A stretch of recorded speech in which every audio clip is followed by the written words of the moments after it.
અરડુસી વસાકા શ્વસનતંત્રના રોગો, ખાસ કરીને ઉધરસ, દમ, કફ અને શરદી માટે ઉત્તમ આયુર્વેદિક ઔષધિ છે. તેના પાનનો રસ મધ સાથે લેવાથી કફ પાતળો થઈ બહાર નીકળે છે અને ગળાની ખરાશ દૂર થાય છે. તે રક્તશુદ્ધિ, ક્ષય, ટીબી, તાવ, ચામડીના રોગો અને હરસ-મસામાં પણ ફાયદાકારક છે. અરડુસીના મુખ્ય ઔષધિ ઉપયોગો. ઉધરસ અને કફ. અરડુસીના પાનનો 1 થી 2 ચમચી રસ મધ અથવા આદુના રસ સાથે લેવાથી કફવાળી કે સૂકી ઉધરસમાં તાત્કાલિક રાહત મળે છે.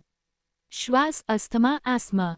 અરડુસીના પાન, કાળી દ્રાક્ષ અને મિશ્રીનો ઉકાળો બનાવીને પીવાથી શ્વાસનળી સંકોચન મટે છે અને શ્વાસ લેવામાં સરળતા રહે છે. લોહી પડવાની સમસ્યા, રક્તપિત્ત, નસકોરી ફૂટવી, હરસમાં લોહી પડવું કે લોહીની ઉલટી થતી હોય ત્યારે અરડુસીના પાનનો રસ સાકર સાથે લેવાથી રાહત મળે છે.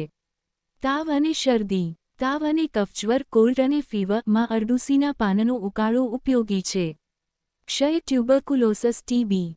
આયુર્વેદમાં તેને ક્ષયવિરોધી ઔષધ માનવામાં આવે છે, જે ફેફસાં સાફ કરે છે.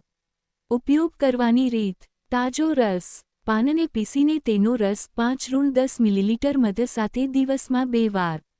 ઉકાળો કાઢો. અરડુસીના પાનને પાણીમાં ઉકાળીને પાણી અડધું રહે ત્યારે ગાળીને પીવું.